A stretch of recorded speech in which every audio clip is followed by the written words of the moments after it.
The desperate signal. The morning sun cast long shadows across the Arecibo 2 deep space communication array as Ambassador Lyra Chen Vasquez sipped her coffee and reviewed the overnight transmissions. At 38, she had dedicated her life to the search for extraterrestrial intelligence, following in the footsteps of her grandmother who had worked at the original Arecibo Observatory decades earlier. Her mixed heritage of Chinese and Puerto Rican ancestry had given her a unique perspective on bridging different cultures, a skill that proved invaluable in her work with potential alien civilizations. The array's quantum receivers had been scanning the cosmos for 72 hours straight, part of humanity's expanded efforts to make contact with intelligent life. Earth's technology had advanced dramatically since the first SETI programs, and now they could detect and translate complex alien communications from thousands of light-years away. Lyra almost missed it. Buried beneath layers of cosmic background, radiation and interference from a nearby pulsar, a faint signal pulsed with mathematical precision. Her training kicked in as she isolated the transmission and fed it through the universal translation protocols that had been developed by Earth's finest linguists and computer scientists. What she discovered made her hands tremble as she reached for her emergency communicator. The signal originated from Kepler 442b, a planet 1,200 light-years from Earth. The message was desperate, transmitted by a species calling themselves the Zephyrians. Their words, once translated, painted a picture of a civilization on the brink of extinction. To any who can hear this transmission, the message began, we are the Zephyrians of the world you may know as Kepler 442b. For 3,000 rotations we have lived in peace among the crystal gardens of our home. We have harmed no one, sought conflict with none, and dedicated our existence to art, philosophy, and the cultivation of beauty. Lyra's pulse quickened as she continued listening. The Zephyrians described themselves as a fragile species, evolved in the gentle gravity and mild climate of their world. They stood nearly 7 feet tall but were delicate as reeds, with translucent skin that shifted colors with their emotions, and large luminous eyes adapted to their planet's dim red star. But peace has not protected us, the message continued, and Lyra could hear the fear in the alien voice even through the electronic translation. The Crimson Dominion has found our world. They came first as traders offering technology in exchange for our crystal formations. When we declined, explaining that our crystals are living beings integral to our ecosystem, they responded with violence. The transmission crackled with interference, but the Zephyrians' words remained clear. They have established orbital stations around our world and begun harvesting our crystals by force. Each crystal they take kills dozens of our people, as we are symbiotically connected to these organisms. Our population of 12 million has fallen to fewer than 4 million in just 30 rotations. Lyra felt a chill run down her spine. She had studied xenobiology extensively, and the concept of a species living in symbiosis with their planet's crystalline structures was both beautiful and fragile. The Zephyrians weren't just facing genocide, they were facing ecological extinction. We have tried to resist, the message went on, but we evolved without predators or conflict. Our technology focuses on harmony and growth, not warfare. The Dominion ships are heavily armed, crewed by species bred for conquest. We cannot match their firepower or their cruelty. The Zephyrian's voice became more urgent. If there are others among the stars who value peace and life, we beg for your aid. We offer nothing in return but friendship and gratitude, for we possess nothing of military value. Our coordinates are embedded in this transmission. Time grows short. The Dominion fleets grow larger each rotation, and soon there will be nothing left of our people or our world. The transmission ended with mathematical coordinates and a final plea. Please, someone, anyone. Within 2 hours, Lyra stood in the emergency session chamber of Earth's High Command, facing the most powerful military and political leaders of humanity. Admiral Sarah Thompson, a stern woman in her 60s with steel-gray hair and intense blue eyes, presided over the meeting. General Carlos Rivera, head of Earth's Rapid Response Forces, sat beside her, his weathered hands folded as he studied the alien transmission data. Ambassador Chen Vasquez, Admiral Thompson began. You're certain this transmission is genuine? Lyra nodded emphatically. Every analysis confirms it, Admiral. The linguistic patterns are consistent with natural language development. The mathematical concepts are sophisticated but accessible, and the quantum signature matches the distance and origin point perfectly. The Zephyrians are real, and they're dying. Director Kim Nakamura of Earth's Intelligence Division leaned forward. What do we know about this Crimson Dominion? Very little, Lyra admitted. Based on the Zephyrians' description, they appear to be a coalition of aggressive species focused on resource extraction and conquest. They've likely encountered dozens of peaceful civilizations like the Zephyrians. General Rivera spoke up, his voice gravelly from years of command. Kepler 442b is 1,200 light-years away. Even with our fastest ships, we're looking at a 6-month journey each way. By the time we arrive, the Zephyrians could already be extinct. Or it could be a trap, interjected Director Nakamura. We've never encountered either species. How do we know the Zephyrians aren't the aggressors trying to manipulate us into attacking innocent traders? Lyra had anticipated this question. Director, I've analyzed 17 hours of their cultural transmissions that accompanied the distress call. The Zephyrians have been broadcasting art, music, and philosophy into space for centuries. Their entire civilization is built around concepts of harmony, growth, and peaceful coexistence. They literally cannot conceive of violence as a solution to problems. Admiral Thompson studied the holographic display showing Kepler 442b's location. Ambassador, in your professional opinion, what happens if we do nothing? The Zephyrians go extinct within 6 months, Lyra said without hesitation. 1,200 years of art, culture, and peaceful evolution wiped out by strip miners and slavers, and the Crimson Dominion moves on to their next target. The room fell silent as the implications sank in. Humanity had spent centuries reaching for the stars, dreaming of the day they would make contact with alien civilizations. Now that the moment had arrived, they faced a choice that would define their species' place in the galaxy. General Rivera was the first to speak. We have 3 deep space battle groups capable of interstellar deployment. If we're going to do this, we need to move fast and hit hard. The political ramifications could be enormous, Director Nakamura warned.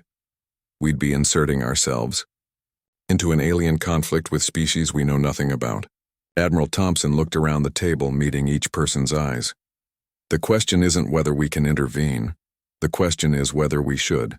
Ambassador, you've studied these transmissions more than anyone. What's your recommendation?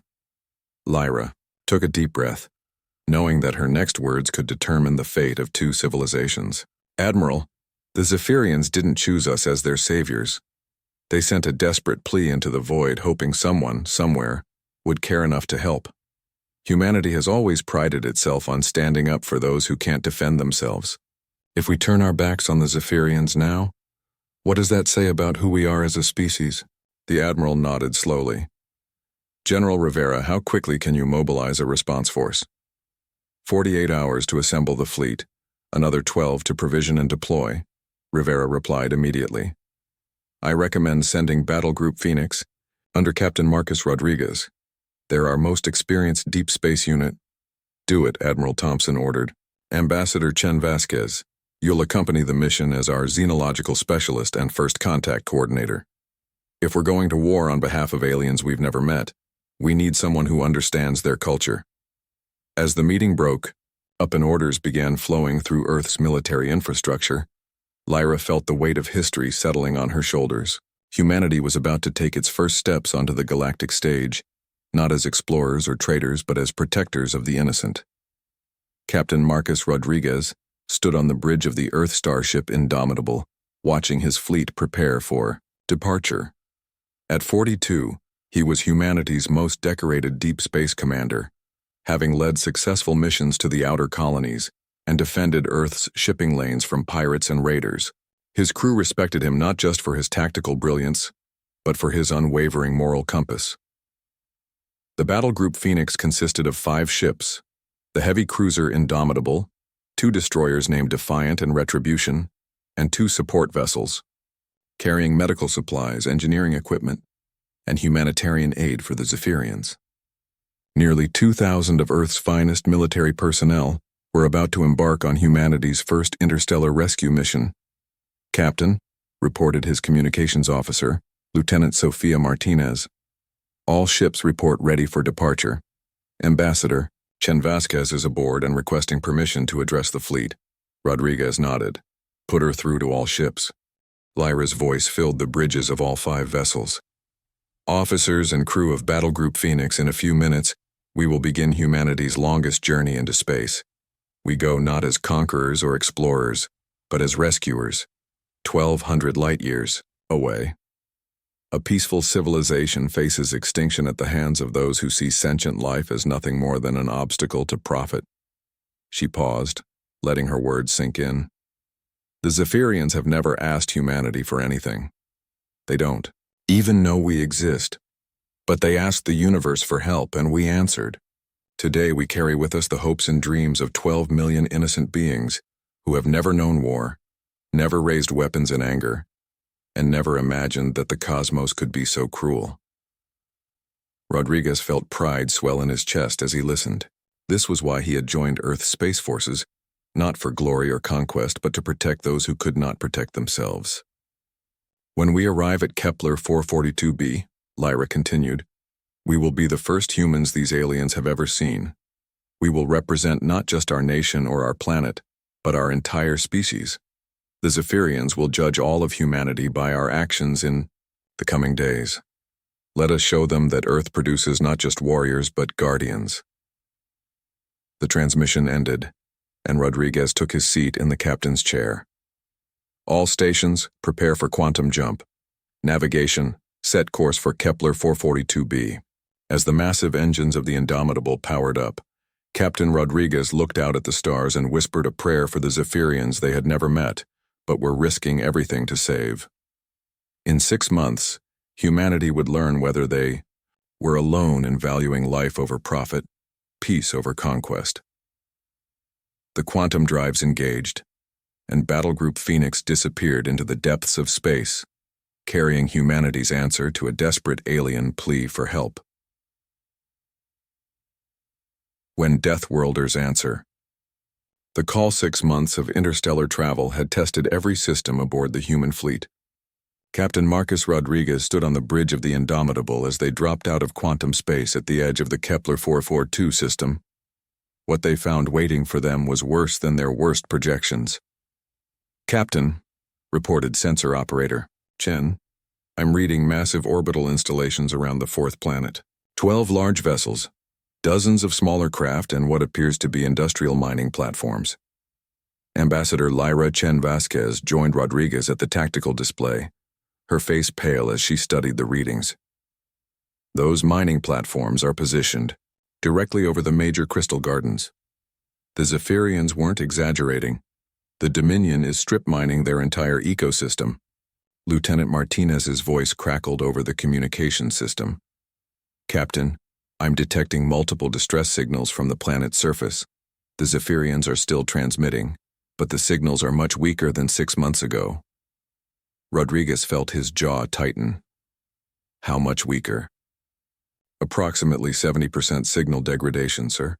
If this represents population decline." Martinez's voice trailed off, unable to complete the grim calculation.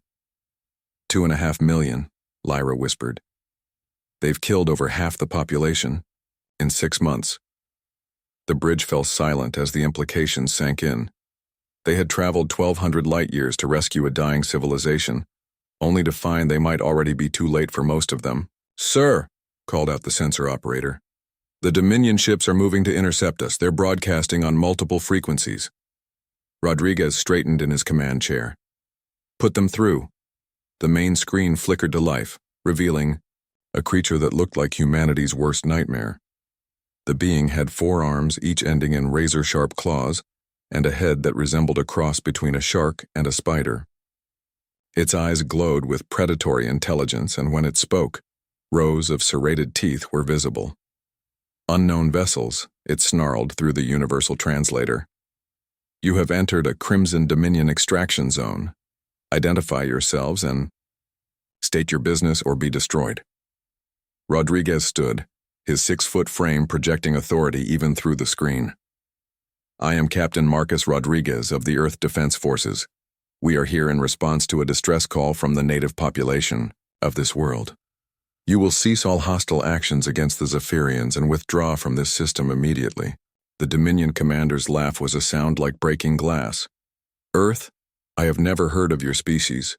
You are clearly new to this region of space, so I will explain the situation once. The Dominion has claimed this world and its resources. The native creatures are irrelevant. Leave now or join them in extinction. I'm afraid that's not going to happen, Rodriguez replied calmly. You have exactly 1 hour to begin evacuating your people from this system. Any ships remaining after that deadline will be considered hostile. The alien's 4 eyes narrowed. You dare threaten the Crimson Dominion with 5 small vessels? We have fought and conquered dozens of worlds. What makes you think your pathetic fleet can stand against us? Rodriguez smiled, and something in that expression made the Dominion commander take a step back. Because we're from Earth, and Earth doesn't abandon its friends. The transmission cut off and Rodriguez immediately began issuing orders. All ships, battle stations. Commander Hayes, what's our tactical assessment? Commander Sarah Hayes, Rodriguez's second in command, pulled up the fleet analysis. Their ships are larger than ours, but their technology appears to be focused on mining and suppression rather than military engagement. They're designed to intimidate primitives, not fight a real military force. What about their numbers advantage? 12-5 isn't ideal, but our ships are purpose-built for combat. Theirs are converted industrial vessels with weapons bolted on. We should be able to even the odds quickly if we use our mobility advantage. Rodriguez nodded.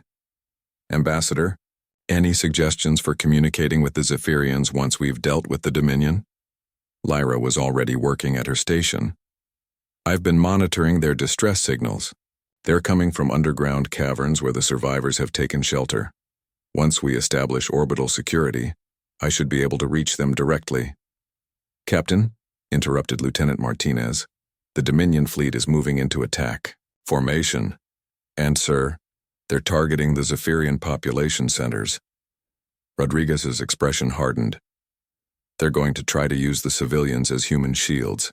All ships implement Battle Plan Delta. Priority targets are the mining platforms threatening population centers. Disable, don't destroy.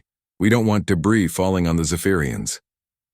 The human fleet spread out in a diamond formation, their sleek ships moving with precision that spoke of countless hours of training. The Dominion vessels, by contrast, lumbered forward like predators used to easy prey. The first Dominion ship to fire learned quickly that humans were not easy prey. The heavy cruiser's particle cannon discharge was intercepted by the Indomitables. Adaptive shielding, a technology that analyzed incoming energy patterns and adjusted its defensive matrix in real time. The Dominion commander's confident snarl turned to confusion, as his supposedly devastating weapon was rendered harmless. Rodriguez's response was swift and surgical. The Indomitables' plasma torpedoes struck the Dominion vessel's weapon systems, with pinpoint accuracy, leaving the ship intact but defenseless. Within minutes, 3 more Dominion vessels had been similarly disabled, their crews trapped in metal coffins floating in space. This is impossible, the Dominion commander's voice crackled over the communication system. No species develops such advanced technology without conquering others. How can you be so powerful and yet unknown?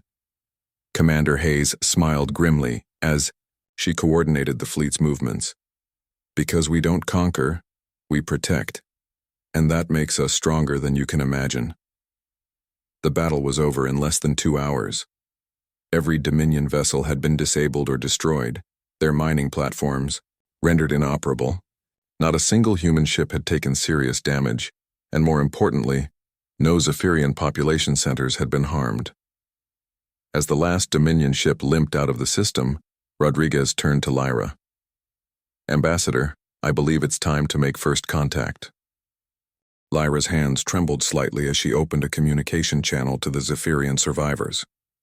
This is Ambassador Lyra Chen Vasquez of the planet Earth. We received your distress call and have come to help. The Crimson Dominion has been driven from your system. The response came quickly, a voice filled with wonder and disbelief. You? You are the ones who answered our call? But how is this possible? We sent our message to empty space, hoping someone, somewhere, might hear. We heard, Lyra replied gently. And we came as quickly as we could. My name is Lyra, and I speak for the human race. We would like permission to come to your world and help with reconstruction. There was a long pause before the Zephyrian responded. I am Keeper Zenith, one of the few remaining leaders of our people. You have done more for us than we dared hope, but we have little to offer in return. Our crystals are dying. Our cities are damaged, and our population is barely a fraction of what it was. Lyra felt tears welling in her eyes. Keeper Zenith, we didn't come here seeking payment. We came because someone asked for help, and where we come from, you don't ignore a call for help. Your species. You are warriors, yes? The way you defeated. The Dominion ship suggests you are mighty fighters. Rodriguez stepped forward. We can fight when we must, but that's not what defines us. We are protectors, builders, healers. We would like to be your friends if you'll have us.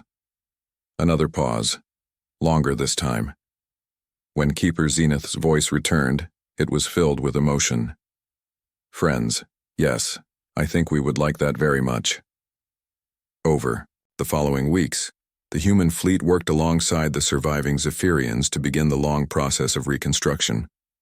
Human engineers studied the symbiotic relationship between the Zephyrians and their crystals, developing new technologies to help the damaged organisms heal. Medical teams worked around the clock to treat Zephyrian survivors suffering from the trauma of symbiotic separation. Ambassador Lyra found herself spending most of her time with Keeper Zenith, learning about Zephyrian culture and sharing stories of Earth. The Zephyrian was fascinated by humanity's history of overcoming conflict and diversity to build a united civilization. Your people evolved with predators and natural disasters, Zenith observed during one of their conversations. This made you strong, but it also made you compassionate. You understand suffering because you have experienced it. Perhaps, Lyra replied, but that doesn't make your way of life any less valuable. The galaxy needs both kinds of civilizations, those who can fight and those who create. The Dominion thought they could destroy beauty and replace it with profit. They were wrong. As the Crystal Gardens slowly began to recover and the Zephyrian population emerged from their underground shelters, something remarkable happened. The Zephyrians began to sing, a haunting, beautiful melody that resonated through their symbiotic crystals and filled the air with harmonious vibrations. Captain Rodriguez, standing in the garden with his crew, felt a deep sense of satisfaction. You know, he said to Commander Hayes, this is why we went to the stars. Not to conquer or exploit, but to find others who share our values and protect those who can't protect themselves. Hayes nodded, watching as human and Zephyrian children played together among the healing crystals. The Dominion commander asked how we could be so powerful without conquering others. I think he got his answer. The formal ceremony took place in the largest crystal garden, now slowly recovering its luminous beauty. Thousands of Zephyrians attended, their translucent skin glowing with colors that Lyra had learned represented joy and gratitude. Captain Rodriguez and his crew stood beside them as Keeper Zenith spoke to the assembled crowd. 6 months ago we faced extinction. Zenith's voice carried across the garden, translated for the humans present. We sent a desperate plea into the void, never knowing if anyone would hear or care. Today we stand here not as a dying race, but as a people reborn, thanks to friends from a distant world called Earth. The Keeper turned to Rodriguez and his crew. The humans came to us not as conquerors or merchants, but as guardians. They asked nothing of us but friendship. They defeated our enemies and stayed to help us heal. Today we formally welcome humanity as our eternal allies and friends. As the ceremony concluded and the joint celebration began, Lyra received a priority message from Earth. Admiral Thompson's face appeared on her private communicator, smiling broadly. Ambassador, congratulations on a successful first contact. Your reports have been distributed throughout the United Nations and Earth's colonies. I'm proud to inform you that the General Assembly has voted unanimously to establish the Galactic Protection Initiative, with you as its first director. Lyra felt her heart skip a beat. The Galactic Protection Initiative? We've been monitoring communications from 17 other star systems since your mission began. It seems word of humanity's intervention has spread. We're receiving distress calls from peaceful civilizations throughout this sector, all asking for the same thing the Zephyrians did: help against aggressive species that see them as nothing more than resources to be exploited. Rodriguez joined the conversation. Admiral, are you saying what I think you're saying? Thompson nodded. Captain, prepare your fleet for extended deep space operations. Earth is going to answer every call for help we receive. It's time to show the galaxy that there are those who value life over profit, peace over conquest. As the human fleet prepared for their next mission, Keeper Zenith approached Lyra one final time. Ambassador, our crystal gardens will always remember the humans who saved our people. But I have a question. Why did you answer our call? You could have ignored it, pretended you never heard it. Why risk your lives for strangers? Lyra smiled, looking out at the restored crystal gardens where human and Zephyrian children played together under the light of an alien sun. Because that's what friends do, Keeper Zenith. And the galaxy is a big place. There's room for all of us, as long as we look out for each other. The Zephyrian song rose again, carried by the wind through the crystal formations. Miles above, the human fleet prepared to depart for their next rescue mission. Earth had found its purpose among the stars, not as conquerors, but as the guardians of peace in a galaxy that desperately needed them. The distress calls were waiting, and humanity would answer everyone.